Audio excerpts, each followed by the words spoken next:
اعوذ باللہ من الشیطان الرجیم بسم اللہ الرحمن الرحیم رب اشرح لی صدری ویسر لی امری واحلل عقدۃ من لسانی یفقہوا قولی۔ الحمدللہ، اللہ رب العزت کے خاص رحمت اور فضل و کرم سے دوبارہ سے ہمارا سلسلہ جہاں سے چھوٹا تھا وہاں سے دوبارہ جاری و ساری ہے۔ آج کا جو ہمارا موضوع ہے وہ ہے سورۃ البقرہ کی آیت نمبر 47 اور 48۔ سب سے پہلے ہم اس کا ترجمہ دیکھتے ہیں۔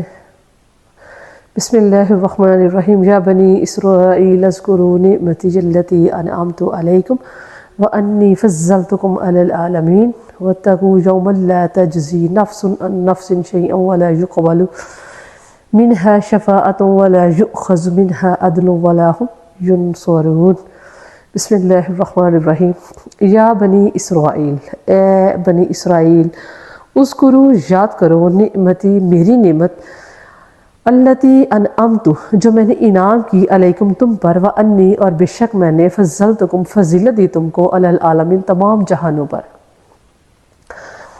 واتقوا اور ڈرو، یومن اس دن سے، لا تجزی نہیں بدلہ دے گا، نہیں کام آئے گا،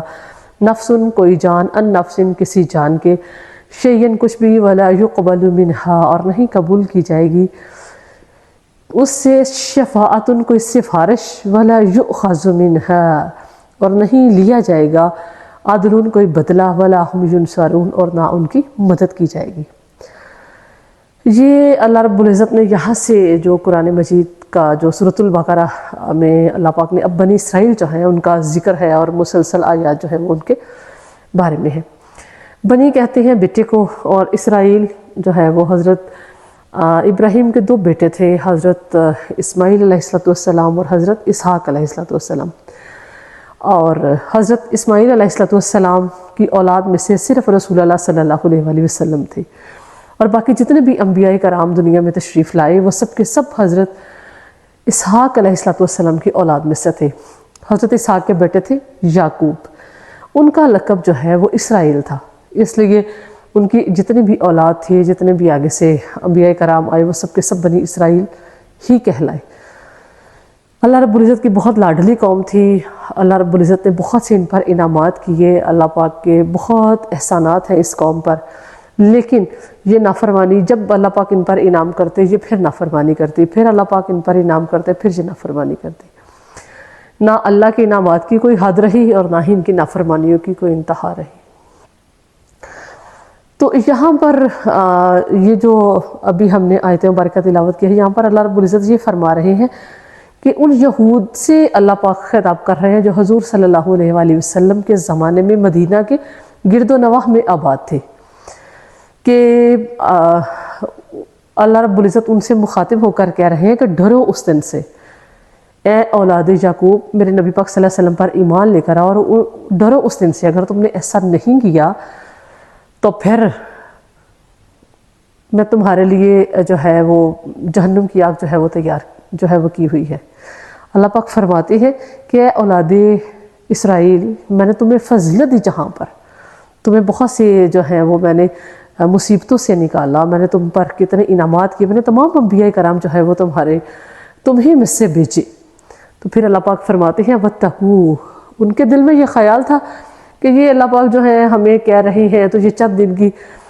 جو ہے وہ ہمارے لیے سزا ہوگی، لیکن اللہ پاک کہتے ہیں کہ ڈرو اس دن سے، لا تجزی نہیں بدلہ دے گا، نفسن کوئی جان، ان نفسن کسی جان کا، یعنی کہ کوئی اگر چاہے قیامت کے روز کہ میں کوئی شخص اگر اپنے نیکیاں جو ہیں وہ دوسرے کو دینا چاہے، اس وقت کون کسی کو نیکیاں دے گا؟ اور اگر کوئی دینا بھی چاہے تو اللہ پاک کہتے ہیں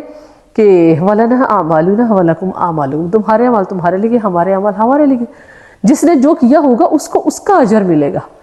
ایسا نہیں ہے کہ ایک ایسا نافرمان شخص جو ہے اور دوسرا اس کو آ کر چھوڑا لے، نہیں، اور کسی کی سفارش بھی قبول نہیں ہوگی۔ اس وقت ہر شخص کو یہی پڑی ہوگی کہ یا اللہ، یا ربی نفسی، یا ربی نفسی، یا ربی نفسی، اے اللہ مجھے بچا لے، اے اللہ مجھے بچا لے۔ تو اللہ پاک کہتے ہیں لا یقبل منہا شفاعۃ، اور نہ کسی کی سفارش قبول کی جائے گی اور نہ ہی کسی کی مدد کی جائے گی۔ اس دن صرف ایک ہستی ہے جن کی سفارش جو ہے وہ قبول کی جائے گی، اور وہ ہے حضور صلی اللہ علیہ وآلہ وسلم، لیکن وہ بھی مسلمانوں کے حق میں، غیر مسلموں کے حق میں، یہود و نصارہ کے حق میں نبی پاک صلی اللہ علیہ وسلم کیوں گواہی دیں گے، کیوں ان کی سفارش کریں گے؟ آپ صلی اللہ علیہ وآلہ وسلم صرف اپنی امت کی سفارش کریں گے، اپنی امت کو بچائیں گے، اپنی امت کے لیے اللہ کے سامنے سجدہ ریز ہوں گے۔ تو صرف سفارش اس دن اگر کسی کے حق میں قبول ہوگی تو وہ آپ صلی اللہ علیہ وآلہ وسلم ہے۔ اللہ رب العزت جو ہے وہ مجھے، آپ کو، ہم سب کو حضور صلی اللہ علیہ وآلہ وسلم کی جو ایسی محبت ہے ہمارے لیے، اس کی قدر کرنے کی توفیق عطا فرمائے، کیونکہ قیامت کے دن صرف سفارش حضور نبی کریم صلی اللہ علیہ وآلہ وسلم کی ہوگی، اور اللہ پاک آپ صلی اللہ علیہ وسلم کی سفارش جو ہے اس کو ہمارے حق میں قبول فرمائے۔ وما علینا الا البلاغ۔